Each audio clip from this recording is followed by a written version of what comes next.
এদেশের ১৬২৮ জন মানুষ দায়িত্বে আছে। এই মানুষগুলো যদি হযরত ওমরের, আবু বকরের এই টেন্ডেন্সি নিয়ে দেশটা চালাতে পারে, আল্লাহর কসম বাংলাদেশ মিনি জান্নাত হয়ে যাবে। কিয়ামতের এই ভয়াবহতা মানুষকে মানুষ বানিয়ে ফেলে, আল্লাহর সামনে দাঁড়ানো লাগবে। এটাতে কত বড় কঠিন কথা আপনি টের পাচ্ছেন। এবার আমি কাবা শরীফ থেকে আসার সময়, এটা কিছুদিন আগে এসেছি, মসজিদে নববীতে, মসজিদে নববীর ইমাম যিনি, খতিব যিনি, আমি যেই দিন আসলাম তার আগের দিন জুমার দিন ছিল। উনি এলেমের বরকতের উপরে, ফজিলতের উপরে কথা বলছিলেন। সর্বশেষ যে কথাটা বললেন, আমার আশপাশে কয়েকটা দেশের মানুষ ছিল, দেখলাম কান্নাকাটি করছে। আমার চোখ দিয়েও পানি চলে এসেছে। কিয়ামতের দিন আলেমদেরকে আমার আল্লাহ এই হাজার লক্ষ মানুষের সামনে বিচার করবে না, ওদেরকে আল্লাহ পর্দা দিয়ে আলাদা ঢেকে ফেলবে। আল্লাহ নিজের সামনে দাঁড় করিয়ে বলবে, হামজা এটা করেছিলি, এই কাজ তোর জীবনে ছিল। আল্লাহর সামনে দাঁড়িয়ে সব হিসাব জবাব পঙ্খানো দেওয়া লাগবে, স্বীকার করা লাগবে। উনি একটা হাদিস বলার পরে ব্যাখ্যাটা বলছিলেন, কিয়ামতের ওই ময়দানের শেষ পর্যায়ে আমার আল্লাহ আমার কাছ থেকে সব কথাগুলো মনে করেন শোনার পর, স্বীকৃতি নেওয়ার পর আস্তে করে বলবে যে যা, তোরে গোপনে মাফ করে দিলাম, কাউকে কিছু বলবি না, জান্নাতে চলে যা। নামের আগে আলেম আছে, এই জন্য একটু আশা লাগে, ভরসা লাগে। কিয়ামতের দিন আল্লাহ যেন অন্তত এই আলেমটা ঠিক মতো আমার এই জায়গা পর্যন্ত পৌঁছিয়ে দেন। আপনারা এখানে যারা আছেন, আপনারা আলেম। আলেম মানে জ্ঞানী, যে যতটুকু জানেন দিনের বিষয় আপনি অতটুকু আলেম। কি কথা বুঝতেছে? আপনি নামাজের নিয়ম কানুন জানেন, যে নামাজের 13টা ফরজ, 14টা ওয়াজিব, 12টা সুন্নাত, আপনি নামাজের আলেম। আপনি ওযুর নিয়ম জানেন, আপনি ওযুর আলেম। যাকাত দিতে হয় 8টা খাতে আপনি জানেন, আপনি যাকাতের আলেম। এই জিনিস থাকলে যাকাত দেওয়া লাগে, এই ফসল উৎপাদন হলে যাকাত দেওয়া লাগে, আপনি জানেন, তাহলে আপনি যাকাতের আলেম। তাহলে এখানে আমরা আলেম বাদে কেউ আছি? কিয়ামতের দিন আল্লাহ বিচার যখন করবে, জেনারেল মানুষের মতো না, আলাদাভাবে পর্দা দিয়ে ঘিরে নিয়ে গোপনে আল্লাহ যেন এই হাদিস অনুযায়ী আমাদেরকে মাফ করে দেন। ওয়াং শাবাবিহি ফিমা আবলা, নবীজি বলেন দ্বিতীয় প্রশ্ন আল্লাহ করবে, একটা যৌবন দিয়েছিলাম, কোথায় কাটিয়েছিস বল। ও বাংলার যুবকেরা, কোন দিকে দৌড়াচ্ছেন? ফাইনা তাযহাবুন ইন হুয়া ইল্লা যিকরুল লিল আলামিন। আসেন, আল্লাহর কোরআন বিশ্বের মানুষের জন্য উপদেশ। অন্যান্য জেনারেল দলে যারা মানুষের তৈরি করা আইন কায়েমের জন্য চেষ্টা চালান, যৌবনটা নষ্ট করছেন। আসেন, বিবেকটা কাজে লাগান। আপনারও তো দায়িত্ব এই যৌবনটা অন্তত দিনের কাজে লাগানো। আপনার যৌবনের মিছিল আল্লাহর দিনের কাজে লাগে না, আপনার এই যৌবনের দেওয়ালের লিখন দিনের কাজে লাগে না, যৌবনের চিন্তা ভাবনা দিনের কাজে লাগে না। কি জবাব দেবেন সামনে দাঁড়িয়ে? ওয়া মালিহি মিন আইনা ইকতাসাবাহু ওয়া ফিমা আনফাকাহু, যতটুকু সম্পদ উপার্জন করেছিলে কিভাবে করলে, কোন কোন রাস্তায়, ওইটা বলো। কিভাবে খরচ করেছো ওই রাস্তাগুলো বলা লাগবে। ওয়া আন ইলমিহি মাজা আমিলা ফি, যতটুকু জ্ঞান অর্জন করেছিলে এর উপরে কতটুকু মেনে চলতে, ওইটা বলো। কিয়ামতের এই 5টা প্রশ্ন তার সামনে দাঁড়িয়ে জবাব পঙ্খানো দেওয়া লাগবে। থেকে জীবনের হিসাব মিলিয়ে বাড়ি যান। লাইসা লাহুম মিন দুনিহি ওয়ালিয়্যুন ওয়ালা শাফি, কোন অভিভাবক পাবেন না, কোন সুপারিশকারীও থাকবেন আল্লাহর সামনে আপনাকে রক্ষা করতে। যারা আজ আপনাকে ধোঁকা দিয়ে বোকার স্বর্গে রেখেছে যে আমি আছি, এগুলো ভুয়া কথা। আল্লাহ বলেন কেউ থাকবে না।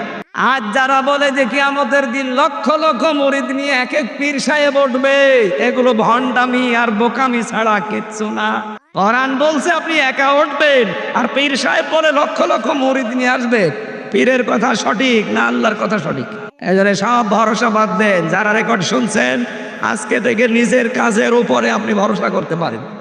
নারায়ণগঞ্জ জেলার 2500 থানার অন্তর্গত সদাসদি ঐতিহ্যবাহী বড় মাঠ, এটা দ্বিতীয় বাৎসরিক ইসলামী মহাসম্মেলনের সম্মানিত সভাপতি, আল হিকমা পাঠাগারা ইসলামী সমাজ কল্যাণ পরিষদের সম্মানিত সভাপতি মাওলানা মনিরুল ইসলাম দামাত বারকাতুহুমুল আলিয়া বলেন আমিন। মাহফিলের প্রধান অতিথি বাংলাদেশ জামায়াতে ইসলামী কর্তৃক মনোনীত এই আসনের জন্য নারায়ণগঞ্জ 2 না এটা নমিনি কে যেন ঘোষণা দিল এমপি পদপ্রার্থী না, আমরা বাংলাদেশ জামায়াত ইসলামী থেকে যে 300 মানুষের নাম পেয়েছি, একটাও নমিনি, একটাও পদপ্রার্থী না। আপনি বলতে পারবেন না ওনারা যে পদ চেয়েছে, বলতে পারবেন যে পদ চেয়েছে ওনারা? এদেশে একটাই দল আছে, যেই দলে পদ যদি কেউ চায় কিয়ামতের আগেও পাবেন না। সুতরাং উনি পদপ্রার্থী না, এই শব্দটা অন্য দলের লোকদের সাথে লাগানো চায়। দেখেন ঘোষণা তো হয়নি এখনো। আমার যেখানে আসন কুষ্টিয়া 3, 4 জন অলরেডি খাড়া হয়ে আছে এক দলের। আমার মনে হয় শুধু ঘোষণা দিতে দেরি, এই পদ পাওয়ার জন্য তারা মারামারি করে মরে যাবে। শুধু কুষ্টিয়া না, এই নারায়ণগঞ্জ, এই 2 আসনে একই অবস্থা। ঘোষণা দিক, আমাদের তো খালি মাথার উপরে দায়িত্ব চাপিয়ে দিয়েছে। আমরা কোনোদিন ভাবিও নাই যে আমার নাম আসবে। অধ্যাপক ইলিয়াস মোল্লা, ওনাকে জিজ্ঞাসা করেন তো উনি কোনোদিন ভেবেছে কিনা যে আমাকে দেওয়া হোক? ভাবনাও আসে না। সমাজ কল্যাণ সম্পাদক বাংলাদেশ জামায়াত ইসলামী নারায়ণগঞ্জ জেলা শাখা, এই নামটা বললে এখন অনেকের কলিজা কিন্তু ভরে যায়। জামায়াত ইসলামী বাংলাদেশ, কিছু মানুষ আছে তাদের কলিজায় আগুন লাগে। তাদের জন্য একটা দোয়া করছি, মতো বেগয়ছি খুব, ও যেন আরো মরে হিংসায় জ্বলে পড়ে। বাংলাদেশে এমন কোনো ঘর থাকবে না যেখানে বাংলাদেশ জামায়াত ইসলামের দাওয়াত পৌঁছাবে না ইনশাআল্লাহ। এদেশে এখন শুধু রাজধানী, বিভাগীয় শহর, জেলা শহর, উপজেলা শহর, থানা শহর, ইউনিয়ন শহর না, এখন ওয়ার্ড পর্যন্ত, এমনকি ইউনিট পর্যন্ত বাংলাদেশ জামায়াত ইসলামের আছে। এটা অন্য কোনো দলের আছে কিনা আমি জানি না। অথচ এত অত্যাচারের পরে এত বিলুপ্ত হয়ে যাওয়ার কথা। কিছু কিছু অবৈধ কাজ করার কারণে এমনও দল আছে বাংলাদেশে নিষিদ্ধ করা হয়েছে 1 বছর খানিক, তারা হতাশাই অনেকে মরে গেছে। অথচ এরা 54 বছর এ বাংলাদেশটা স্বাধীন হওয়া, এর আগেও এ দল প্রতিষ্ঠিত হয়েছে 41 সালে। তৈরি হওয়ার পর থেকে জুলুম, নির্যাতন, অত্যাচারের শিকার, ডাইরেক্ট ইনডাইরেক্ট। আর যত তহমত এই দলের উপরে দেওয়া হয় সবগুলো বানোয়াট, মিথ্যা, আর ওদের সব দুর্বিসন্ধি। এমনকি রাজাকারের যে তকমা লাগিয়েছে এইটাও 100 ভাগের 98 ভাগ মিথ্যা। যদি 2-1 জন থেকেও থাকে অন্য দল থেকে এসে এখানে যোগ দিয়েছিল, আপনি দেখেন যারা এই তকমা লাগায় তাদের রাজাকারের সংখ্যা তালিকা অনুযায়ী 1040 জন। আর যাদেরকে আপনি রাজাকার বলে ত্যাগ দিতে চান এদের মাত্র 37 জন, তাও 11 জন মরে গেছে। সুতরাং সাজর যদি সইকে এসে বলে যে তোমার পেছনে ফোঁটা, ওর কি খুলে ফেলা দরকার না? আমরা যদি সুজ হয়, আপনি কি জাজর, ওর পেছনে ফোটার কোনো অসুবিধা আছে? সুতরাং এই শব্দ এখন আর কেউ খায় না। যারা এগুলো আবার তৈরি করছে, আশা করছে তাদের বিবেকে ধাক্কা লাগবে। এরপরও যদি ধাক্কা না লাগে, ওগুলো ওই জালেমদের মতো পতনে আপনি অপেক্ষা করেন। সুতরাং প্রধান অতিথি অধ্যাপক ইলিয়াস মোল্লার জন্য দোয়া করছে, আল্লাহ যেন হায়াতে তাজ্জেবা সিহাতে কুল্লিয়া নসিব করে। বিশেষ অতিথি secretary, national doctors forum, Narayanganj জেলা, অত্র এলাকার সন্তান ডাক্তার মোহাম্মদ আব্দুল মালিক দামাত বারকাতুহুমুল আলিয়া, মাওলানা হাদিউল ইসলাম, আলহাজ আফজাল হোসেন ভুইয়া, আলহাজ শওকত আলী, মাওলানা সাইফুল ইসলাম, আলহাজ আবু বকর সিদ্দিক, আলহাজ নুরুল ইসলাম।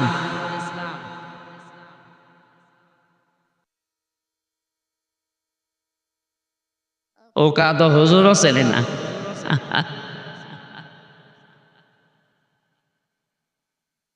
পরিচালনায় যারা আছেন আলমগীর হোসেন ভৈয়া, মৌলানা রাকিবুল্লাহ এবং জাকির হোসেন ভাই সহ আল হেকমা পাঠাগার ইসলামী সমাজ কল্যাণ পরিষদের বরেণ্য সদস্য যারা, তাদের জন্য দোয়া করছি যে মা তাদেরকে পেটে নিয়েছে, আল্লাহ যেন খাদিজাতুল কোবরার মতো বানিয়ে দেন।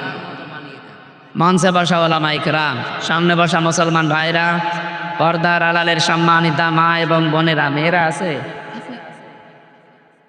দল মত জাতি বর্ণ ধর্ম নির্বিশেষে আজকের এই অনুষ্ঠান, এটা শুধু মুসলমানদের জন্য না, এই অনুষ্ঠান সব ধর্মের মানুষ এখানে আসতে পারে, সবার জন্য এটা ওপেন। কি কথা বললেন না কেন? কোরআন শরীফ কি শুধুমাত্র মুসলমানদের? আল্লাহ হুদাল্লিল মুসলিমিন দেননি, হুদাল্লিল আলামিন দিয়েছে, হুদাল্লিল নাস দিয়েছে, অথবা হুদাল্লিল মুত্তাকিন দিয়েছে। পৃথিবীতে কোরআনে কারীম হচ্ছে মানুষ পদবাচ্য যারা বিবেচিত, তাদের জন্য কোরআন আল্লাহ দিয়েছে।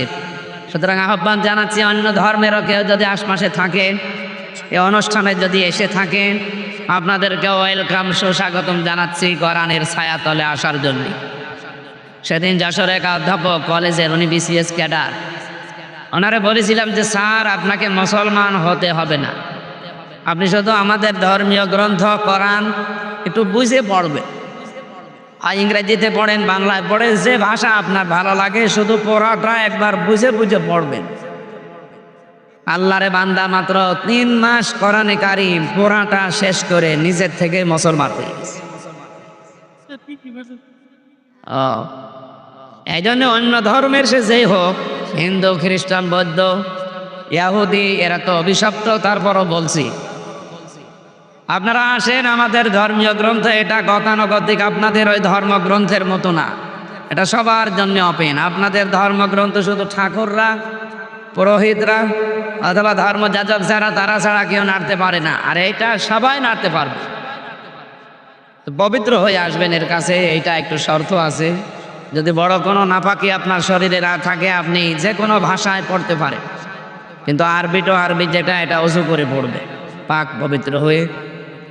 আমার মনে হয় যদি বিবেকটা হালকা মানুষের কাছে লাগে, পৃথিবীর কোনো ধর্মে মানুষ আর থাকতেই পারে না। কারণ একমাত্র, শুধুমাত্র, কেবলমাত্র একটাই ধর্ম আল্লাহর কাছে মনোনীত, তার নাম ইসলাম। আর পৃথিবীতে যা আছে সবগুলো মানুষ বানিয়েছে। আল্লাহ রাব্বুল আলামিন বলেন, ইন্নাদ-দীনা ইনদাল্লাহিল ইসলাম। এখানে ইন্না, এরপরে আল্লাহ দিনের আগে আলিফ লাম লাগিয়ে নির্দিষ্ট করে দিয়েছেন। রাব্বুল আলামিন বলেন, অবশ্যই আমি আল্লাহর কাছে মনোনীত একটাই জীবন ব্যবস্থা, ধর্ম, তার নাম ইসলাম। এদিন বাংলাদেশে অন্য ধর্মের যারা আছেন, এমনকি মুসলমানদের ভেতরেও যারা মুনাফিক আছেন, নামে মুসলমান, কামে অমুসলিমের চাইতেও খারাপ, তাদেরকে বলছি আপনি ইসলামের কিছু মানবেন আর অন্য কিছু মানবেন, আবার আপনার কপালে কিন্তু দুঃখ আছে। আফাতুমিনুনা বিবাদিল কিতাবি ওয়া তাকফুরুনা বিবাদ।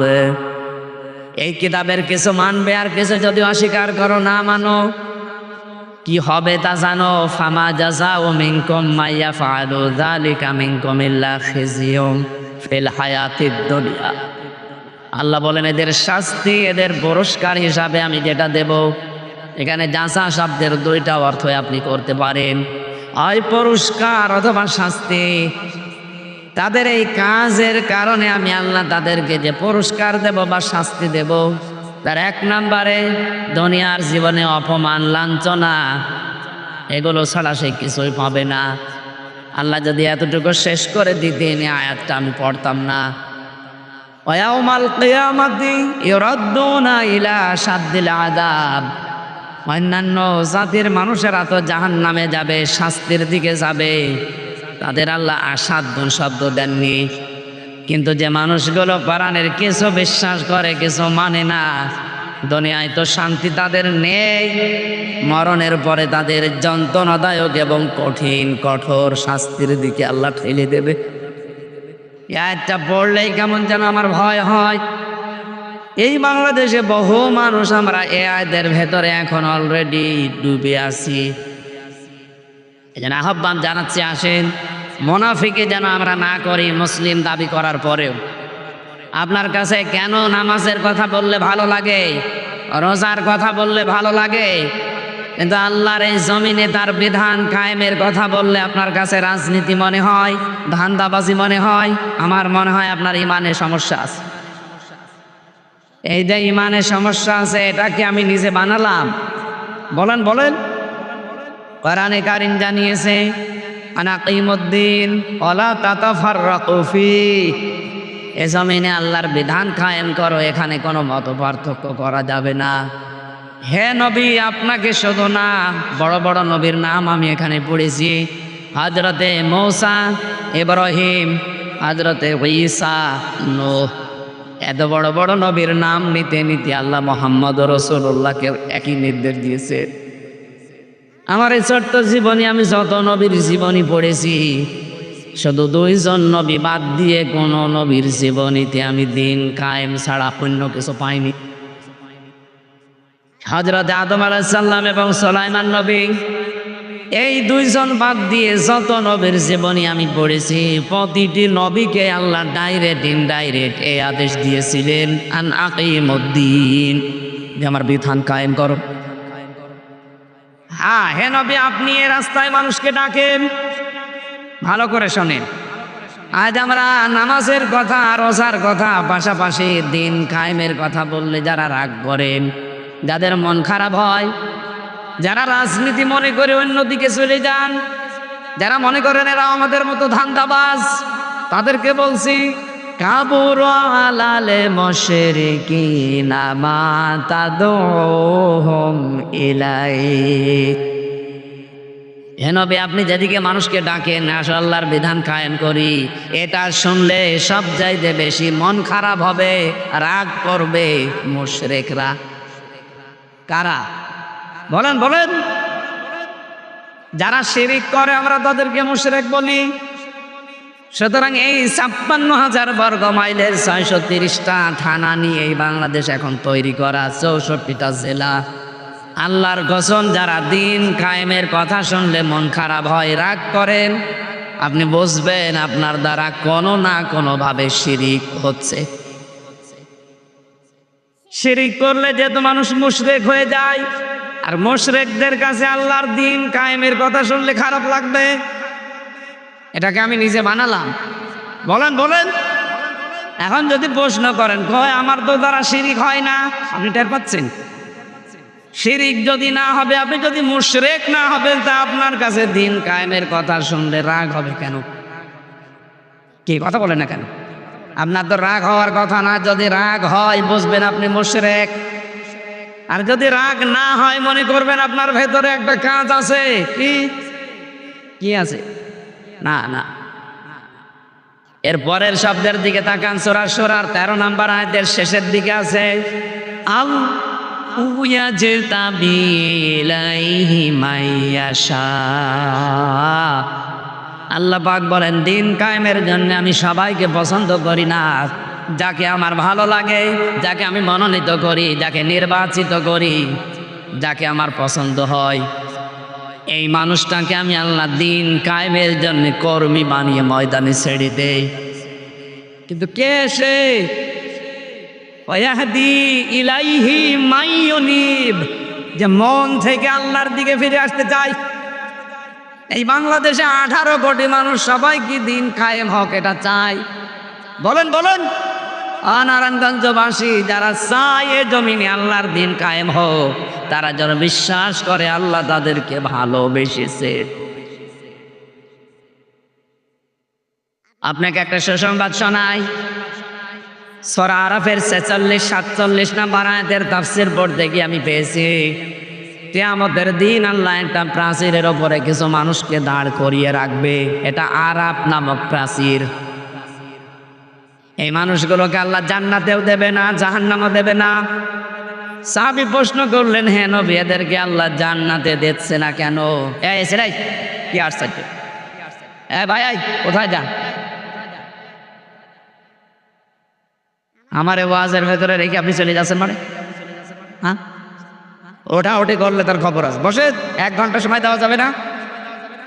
ওটা ওটি করলে তো আমি শেষ করে দেবো।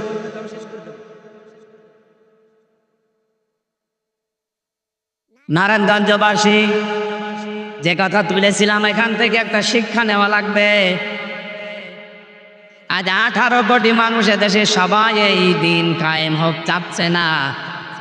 এই জন্যে চাই না, আল্লাহ তাদেরকে মনোনীত করে নাই, নির্বাচিত করে নাই, কারণ তারা মন থেকে আল্লাহর দিনের দিকে ফিরে আসে নাই।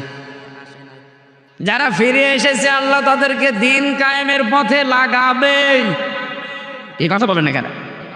আর এটা সব জায়গায় বেশি এখন বাংলাদেশে অগ্রণী ভূমিকা পালন করছে বাংলাদেশ জামাত ইসলামী। অন্য কোন দল আপনি দেখান, যাদের ইউনিয়ন থেকে শুরু করে আন্তর্জাতিক মহল পর্যন্ত সব জায়গায় যোগ্য এবং সৎ মানুষ সেট করতে পারে, কোন দলে বাংলাদেশে এখন নেই জামাত ইসলামী ছাড়া।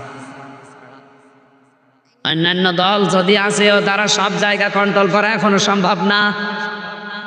আপনার বিবেকের কাছে প্রশ্ন করে বলেন, পারবেন কিনা আপনি? কিন্তু জামাত ইসলামের ভেতরে ইউনিয়নের মেম্বার থেকে শুরু করে আন্তর্জাতিক মহল পর্যন্ত সব জায়গায় টিকে থাকার মতো লোক আছে না, যোগ্য এবং সৎ লোক আছে। বলেন।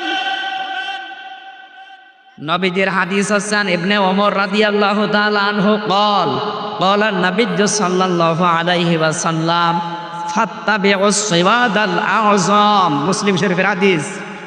নবীজি বলেন, তোমাদের ভেতরে অগ্রণী ভূমিকা যারা পালন করে দিন কায়েমের জন্য, যাদের দ্বারা আল্লাহর বিধান কায়েম করা খুব তাড়াতাড়ি সম্ভব, আমি নির্দেশ দিলাম উম্মতেরা ওই দলেরকে অনুসরণ করবা। এ হাদিস এখন আমি কেবল বানালাম না, কথা বলে না কেন? সুতরাং এই দেশে এখন যেহেতু দিন কায়েম করার অগ্রণী ভূমিকায় আছে 1 নম্বরে জামাত ইসলামী বাংলাদেশ, এই জন্য চোখ কান বুঝে আপনাদের আমি আহ্বান জানাচ্ছি, আসেন যেভাবেই হোক এদেরকে সাহায্য সহযোগিতা এবং কি অনুসরণ করে আল্লাহর আইন প্রতিষ্ঠায় এগিয়ে দেই। এই 54 বছর তো দেখলেন কম বেশি কিছু হয়নি। অধ্যাপক ইলিয়াস মোল্লার মতো মাত্র 151 জন যদি এবার কোরআন শরীফ বুকে নিয়ে যেতে পারে, 5 বছর লাগবে না। উনি তো 7 দিন সময় দিয়েছে, 7 দিন এই দেশ পরিবর্তন হয়ে যাবে। টেকনাফ যেতে তেতুলিয়া 1150 কিলোমিটার পথ, যে কোনো ভাবে আপনি রাত দিন চলে যাবেন, কোনো চিন্তা আপনার মনের ভেতরে আসবে না, শুধু আল্লাহর ভয় ছাড়া। মালয়েশিয়া বাংলাদেশে যাইতে প্রায় 5 ডবল বড়। আমি প্রতিদিন প্রায় 1200-2000 কিলোমিটার রান করতাম। এ বিশাল দেশ, আর আজ 2টা-3টা নেই, চলে যাচ্ছি মরুভূমি, পাহাড়, শুধু পাম গাছ, বিশাল জঙ্গল পার হওয়া লাগে। ড্রাইভার আমারে বলছে রাত 2টা বাজে, কোনো ভয় নেই হুজুর, শুধু আল্লাহ ছাড়া আমাদের সামনে কেউ নেই। আমরা তো এরকম একটা দেশ চাই। কথা বলেন না কেন? আজকে আমি কুষ্টিয়া থেকে খুব বেশি হলো 30 কিলো এসেছি, এরপরে গাড়িটা নষ্ট হয়ে গেছে। আমি আর একজনকে নিয়ে আসলাম আসার সময়, যে ড্রাইভার, ওর বাড়িও কুষ্টিয়া। ওরে বললাম যে আমরা নামিয়ে দিয়ে আপনি চলে দিন, ওইটা গাড়ি সারা হয়ে গেলে আসবে। উনি আমারে নামিয়ে দিয়েছে এখানে 9টা 25-এ। খাবার খেয়ে নামাজ পড়ে চলে এসেছি। ওনারে বললাম আপনি চলে যান, ভয় পাচ্ছে। বলছে না, আমি রাতের বেলা কুষ্টিয়া যাব না, এখানে কোনো জায়গায় থাকবো, ফজরের আজান দিলে বের হব। এখনো কোন দেশে আমরা আছি আপনি টের পাচ্ছেন? সুতরাং আমরা চাই মালয়েশিয়া যেমন চলছে, ও দেশে তো আল্লাহর বিধান পুরাপুরি চলে না, তাই এত নিরাপত্তা তারা দিতে পেরেছে। আমার এখানে যদি আল্লাহর বিধান পুরাপুরি কায়েম হয়ে যায়, আপনি দেখবেন বাংলাদেশে একটা মিনি জান্নাত হয়ে গেছে। জোরে বলেন আলহামদুলিল্লাহ। এই দৃশ্য আমরা দেখতে চাই চোখে। আপনারা চান না? কথা বলেন, চান না? এটা শুধু চাওয়াই শেষ। হাদিস ছিল কি? ফাত্তাবিউস সিওয়াদাল আযম। যারা দ্রুত ইসলাম কায়েম করতে পারে তোমাদের ভেতরে, তাদেরকে অনুসরণ করো, এ নির্দেশ রাসূলের। আর রাসূলুল্লাহ কোনো কথা বলে না যতক্ষণ আল্লাহ তাকে না বলে। এক কথা বলেন না কেন? সুতরাং নির্দেশ সরাসরি আপনি কার? এরপরও যদি কারো বিবেকে এটা না গ্রহণ করেন, যান, আপনারা ছেড়ে দিলাম, আপনি চলে যান। ওই যে চলে যাচ্ছে, যান।